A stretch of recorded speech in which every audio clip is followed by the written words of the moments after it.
Madame, Monsieur, bonjour, merci de nous rejoindre à la une de l'actualité. Le ministre des Affaires étrangères et de la communauté nationale à l'étranger, Ramtan Lamamra, est arrivé hier à Addis Abeba en Éthiopie pour participer aux travaux de la 39e session du Conseil exécutif de l'Union africaine.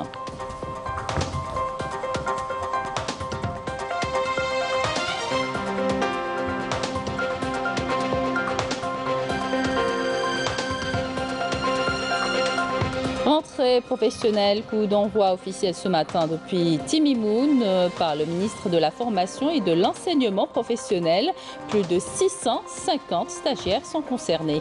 Dans l'actualité nationale également, cette rencontre régionale à Constantine sur les startups. Constantine Disrupt en présence de plusieurs ministres. Et puis enfin, sport avec la sélection nationale qui s'est largement imposée hier à Niamey, 4-0 devant le Niger pour le compte de la 4e journée des éliminatoires du Mondial 2022.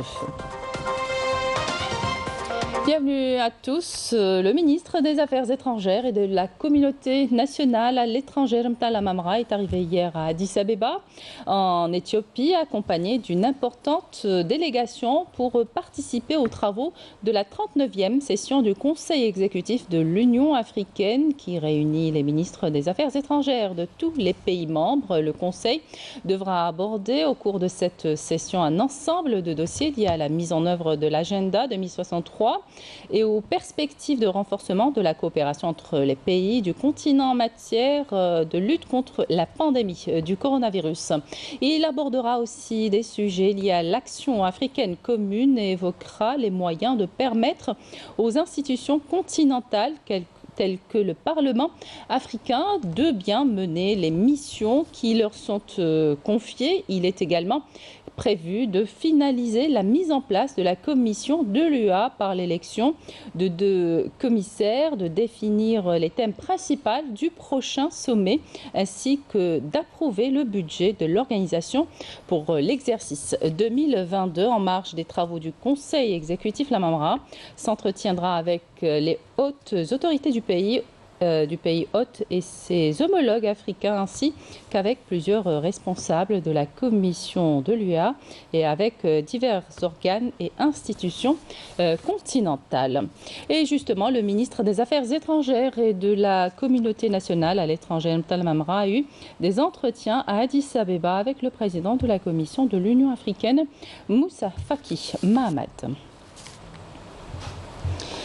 Dans l'actualité également, plus de 650 000 stagiaires rejoignent ce mercredi les établissements de la formation professionnelle au titre de la nouvelle session d'octobre 2021. Le coup d'envoi officiel a été donné depuis Timimoun par le ministre de la Formation et de l'Enseignement professionnel. Yassine Merabi effectuera aussi à cette occasion par la suite une visite de travail et d'inspection dans la wilaya en prévision de cette rentrée. Le secteur a programmé 416 spécialités dans les modes de formation présentielle et de formation par apprentissage, dont des spécialités pour les formations qualifiantes à courte durée, des spécialités pour les candidats ayant le niveau de 3e année secondaire. Direction l'est d'Alger à Borj El Bahri, l'Institut national de formation professionnelle dans les métiers mécaniques et sidérurgiques. Alors pour cette rentrée, sa première session, l'Institut accueille 44 000 stagiaires, dont 19 000 nouveaux. 5 nouvelles spécialités ont été introduites cette année dans cet établissement de formation afin de répondre aux besoins du marché du travail. Et justement, nous rejoignons sur place Nesrine Ben Saïdi. Nesrine, bonjour. Des opérateurs économiques publics et privés participent à l'ouverture de cette première session de formation en vue de faciliter l'insertion des jeunes diplômés dans le monde du travail. Donc bonjour Amina, donc en effet je me trouve ici au niveau de l'Institut national de formation professionnelle dans les métiers mécaniques et sidérurgiques. Donc cet institut compte 13 spécialités spécialisées dans les métiers mécaniques et sidérurgiques. Donc aujourd'hui, comme on peut le voir, c'est l'ouverture officielle, la rentrée. L'Institut connaît cette année l'ouverture, la création de 5 nouvelles spécialités. Et justement avec nous, la directrice de cet institut, Madame Soumia Touati, qui va nous dire, qui va nous donner plus de détails à propos de ces 5 nouvelles spécialités. Bonjour Madame. Bonjour Madame, merci voilà, pour votre présence. Aujourd'hui, c'est l'ouverture, comme vous avez dit. Nous avons 5 nouvelles spécialités. C'est des spécialités nouvelles à l'échelle nationale. Ce sont des spécialités. Dans la wilaya d'Alger, 19 000 stagiaires sont attendus pour cette nouvelle rentrée et 25 000 qui n'ont pas encore terminé leur formation. Malika Belel.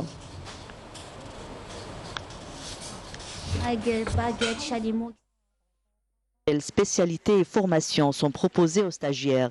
Des formations qui répondent aux besoins réels du marché du travail et de l'économie nationale. Des rencontres techniques avec des opérateurs économiques et des partenaires du secteur de la formation professionnelle ont été organisées afin de cerner les besoins du marché du travail en spécialités diplômantes et qualifiantes. Sur les 208 spécialités, on a offert 10 spécialités nouvelles justement qui répondaient à ces besoins pressants de notre secteur économique, à savoir la maintenance des ascenseurs, la mise en place, la fabrication mécanique, tous les métiers de la fonderie. Et en plus de ces spécialités diplômantes, des BTS, donc de techniciens supérieurs, d'une durée de 30 mois, on a offert une quarantaine de spécialités qualifiantes. Dans la capitale, un partenariat sera établi entre les établissements de formation professionnelle afin de mieux identifier les vrais besoins du marché du travail et accompagner ainsi au mieux les jeunes dans l'apprentissage des métiers les plus demandés. On va signer 6 conventions spécifiques avec Cosider, avec un groupe Moussaoui qui est spécialisé dans la fabrication des postes transformateurs et la fabrication des imprimantes 3D. Il y a aussi Nexus. Il y a beaucoup de conventions qui ont été signées avec différents secteurs, le ministère de la Pêche notamment, le ministère des Mines, le ministère de la Culture et le ministère de l'Environnement. Côté sanitaire, la direction de la santé et le secteur de la formation professionnelle d'Alger travaillent de concert depuis plusieurs semaines pour entamer sereinement et en toute sécurité cette rentrée professionnelle. On a atteint les 60%, donc sur les 4000 salariés, sur 4000 employés du secteur, on a dépassé les 2400 qui sont vaccinés. Pour rappel, rien que pour la wilaya d'Alger, plus de 44 000 stagiaires, tout type de formation confondus, sont attendus pour cette nouvelle rentrée professionnelle où pas moins de 208 spécialités sont proposées. Et justement, les stagiaires des centres de formation professionnelle proposent des projets qui répondent aux besoins du marché, du monde du travail, ce qui leur permettra, une fois le diplôme en poche, de trouver un poste d'emploi. Exemple aujourd'hui avec 2 stagiaires qui ont décidé de fabriquer des poteaux d'énergie des poteaux d'éclairage public qui fonctionnent avec l'énergie solaire et éolienne. Amali Seridera. Nassim et son binôme comptent faire la différence. Ils ont proposé un projet de fin d'études ami de l'environnement. Ils fabriquent des poteaux d'éclairage public alimentés par les énergies renouvelables. Nous avons combiné entre l'énergie éolienne et l'énergie solaire. On a fait l'expérience dans un endroit isolé. Il faut savoir que c'est un système non polluant et économique. Avec une volonté de faire, ces 2 jeunes stagiaires de la formation professionnelle ont décidé de développer leur projet pour être utilisés plus tard à des fins commerciales. Il y a une différence entre les 2 projets. Dans le premier, on utilise 2 sources d'énergie. Dans le deuxième, nous avons une source d'énergie, mais avec plus d'efficacité. Le premier projet ne contient pas un détecteur solaire et dans le deuxième projet, nous avons ajouté une lampe économique.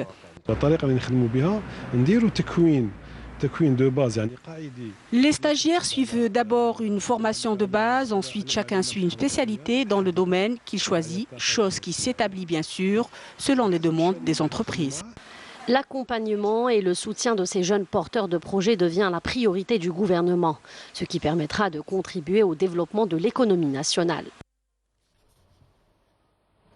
Dans l'actualité nationale également, cette rencontre régionale à Constantine sur les startups, Constantine Disrupt, en présence des ministres de la numérisation et statistique, de l'enseignement supérieur et de la recherche scientifique, de l'industrie pharmaceutique, Abdelrahman, et du ministre délégué auprès du Premier ministre chargé de l'économie, de la connaissance et des startups.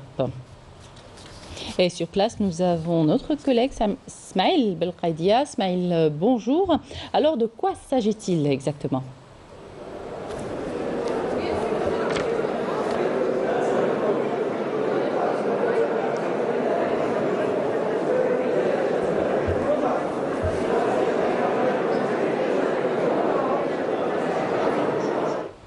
Alors, nous n'avons pas Smaïl Belkaidia, nous allons essayer de rétablir contact plus tard. La rentrée universitaire 2021-2022 est marquée par l'ouverture pour la première fois de 2 écoles nationales supérieures des mathématiques et de l'intelligence artificielle devant assurer une formation d'élite répondant aux normes universelles dans 2 disciplines à l'importance cruciale et éprouvée pour le développement technologique et économique du pays.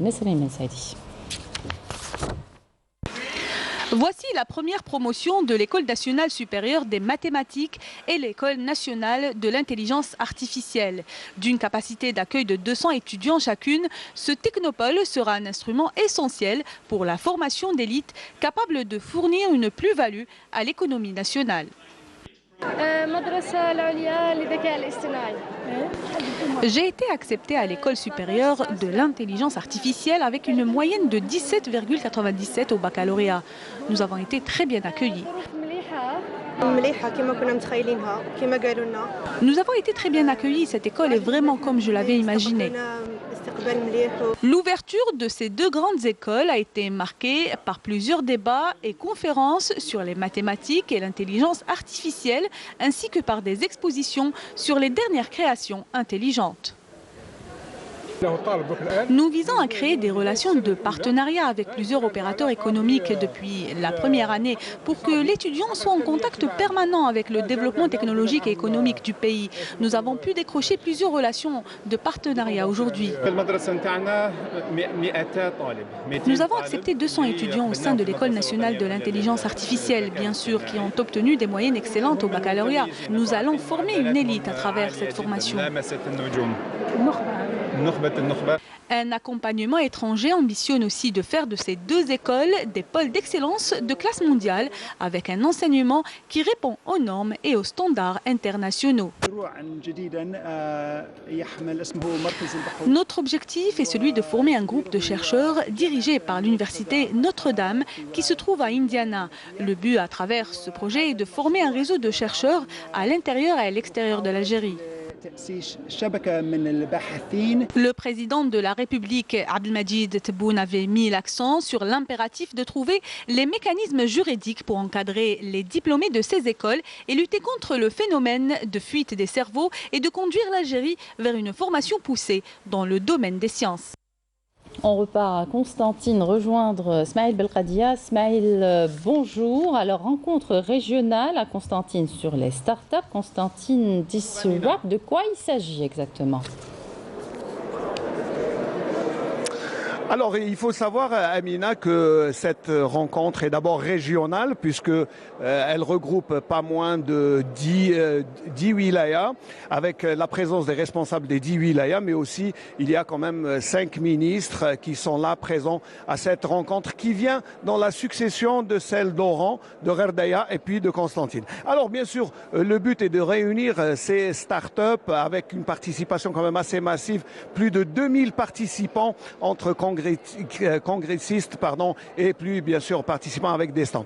Alors, à mes côtés, le directeur des startups au sein du ministère délégué aux startups, Monsieur Nordine Wadah. Alors, qu'est-ce que vous pouvez nous dire encore plus sur cette rencontre qui est quand même très importante dans la démarche ministérielle et surtout dans l'accompagnement des startups. En fait, cette démarche, oui, elle vient sur une logique d'aller se rapprocher des créateurs, ceux qui font de l'innovation. Donc c'est le ministère qui vient se rapprocher, vous l'avez bien cité, on a été à l'ouest, au sud et aujourd'hui on est à l'est d'Alger. Et donc aujourd'hui l'idée c'est un peu de faire bouger l'écosystème régional. Donc venir dans une région, organiser une grande conférence, comme vous venez de le dire, dans laquelle il est prévu une exposition plus d'une vingtaine de startups et d'incubateurs, mais il y a aussi des panels de discussion sur les thématiques. Pour cette édition, on a choisi des thématiques qui sont très proches de la réalité économique de la région. Donc on parle de l'industrie 4.0, on parle de l'intelligence artificielle, mais aussi on parle de la biotechnologie. Et ces thématiques, c'est ce qui caractérise un peu le tissu industriel de cette région Est. Maintenant, il y a des panels de discussion et puis l'après-midi, il y a l'organisation de 2 challenges d'innovation. Donc on essaie d'identifier elles sont où les bons projets, les pépites qui viennent généralement des universités. Et l'objectif, en fait, par rapport aux 2 challenges qu'on organise cet après-midi, qui, dans le premier, traite de l'intelligence artificielle, le deuxième, il va s'étaler autour de la biotechnologie. L'idée, c'est un peu d'essayer de savoir qu'est-ce qui se fait en région de mieux, et puis surtout de voir qu'est-ce qu'on peut faire pour que ces projets ne restent pas au stade projet, ne restent pas au stade idée, ils vont vers créer une entreprise. Et c'est la start-up qui peut être la meilleure manière de transformer cette connaissance vers une richesse. Et là, on s'inscrit pleinement d'une manière dans la diversification de l'économie nationale, mais surtout d'amorcer de manière graduelle, mais assez réfléchie, le concept de l'économie de la connaissance qui nous permet un peu de diversifier notre économie. Alors vous en êtes tout après la mise en place de tout un système d'accompagnement, d'un cadre légal, mais aussi d'une forte participation de la créativité algérienne. Qu'est-ce qui a distingué aujourd'hui cette rencontre ? En fait, cette rencontre elle est plus importante que les autres parce que l'événement prend de l'ampleur au fur et à mesure qu'on va dans les wilayas et on le voit. Donc ça, c'est d'un côté. De l'autre côté, aujourd'hui, on a un peu une composante internationale dans cet événement. Nous avons des chercheurs algériens à l'étranger qui ont contribué fortement à organiser les challenges, notamment celui de l'intelligence artificielle. Donc on implique nos compétences à l'étranger. Nous avons même des startups étrangères qui sont invitées dans le programme Incube Me by Africa. Et là, on donne un peu une touche internationale. Nous avons mis en place quelques mécanismes de fonctionnement de l'écosystème, un fonds d'investissement à partir du mois d'octobre. Et je pense qu'actuellement, il faut qu'on accélère un peu le rythme et qu'on aille connecter notre écosystème à l'international pour avoir plus de visibilité pour le pays, d'un côté. Mais de l'autre côté aussi, c'est la meilleure manière pour aller attirer les capitaux étrangers et, encore une fois, améliorer la diversification de l'économie nationale.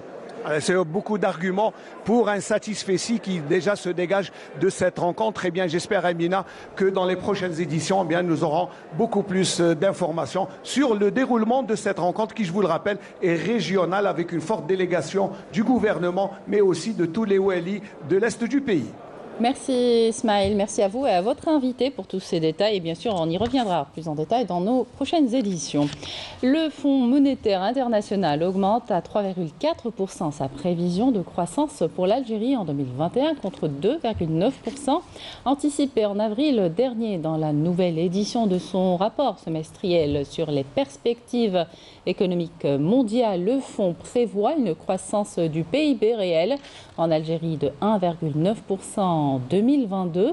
L'institution monétaire internationale a également amélioré son estimation de la croissance faite pour 2020. La situation à moins 4,9% contre moins 6% dans l'édition d'avril. Pour ce qui est du déficit de la balance du compte courant, il devrait se situer cette année, selon les mêmes prévisions, à moins 7,6% du PIB.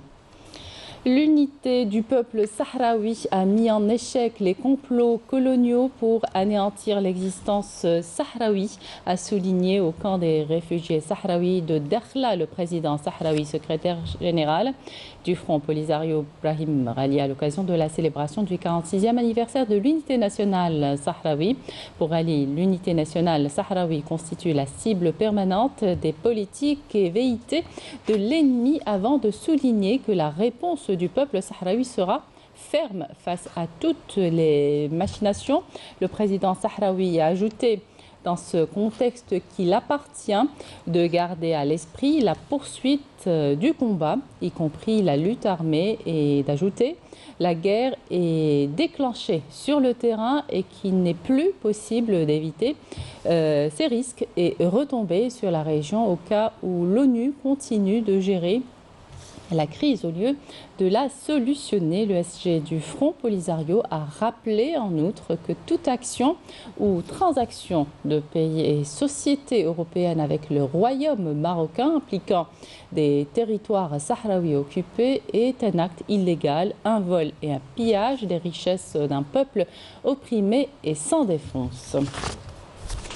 Le président de la coordination espagnole des associations solidaires avec le Sahara occidental, Xavier Serra, a indiqué hier en marge de la célébration du 46e anniversaire de l'unité nationale sahraoui dans le camp de Dakhla des réfugiés sahraouis que la pandémie de Covid-19 avait affecté les projets soutenant le peuple sahraoui. Serra a évoqué des tentatives menées avec différentes instances, notamment dans le domaine de la santé, pour faire parvenir le vaccin dans les camps de réfugiés sahraouis qui n'ont malheureusement pas abouti, des besoins qui ont finalement pu être couverts grâce aux contributions du gouvernement algérien. Et toujours au camp de Dakhla dans des réfugiés sahraouis, le président de la Fédération des institutions de solidarité avec le Sahara occidental, Carmelo Ramirez, a affirmé hier que les Nations unies doivent faire respecter les droits individuels et collectifs du peuple sahraoui et d'organiser au plus tôt un référendum libre et honnête qui garantit au peuple sahraoui son droit à l'autodétermination et à l'indépendance. Le président de la FEDISA a salué par ailleurs les efforts de l'Algérie et son rôle crucial dans la recherche d'un règlement à cette question à travers son appui continu et inconditionnel pour une solution juste au conflit. Il a également démenti les allégations marocaines colportées par les médias de ce pays sur de prétendues conditions d'insécurité et de vie difficiles dans les camps de réfugiés sahraouis, à Tindouf, assurant à ce propos que les réfugiés sahraouis dans ces camps de la fierté et de la dignité vivent dans de bonnes conditions. On termine avec le sport football. La sélection nationale s'est largement imposée hier à Niamey 4-0 devant le Niger pour le compte de la 4e journée des éliminatoires du mondial 2022. Mahrez Mandi, Benasser et Bounedjah ont été les buteurs. Les Verts conservent ainsi leur place de leader du groupe A avec 10 points en compagnie du Burkina Faso.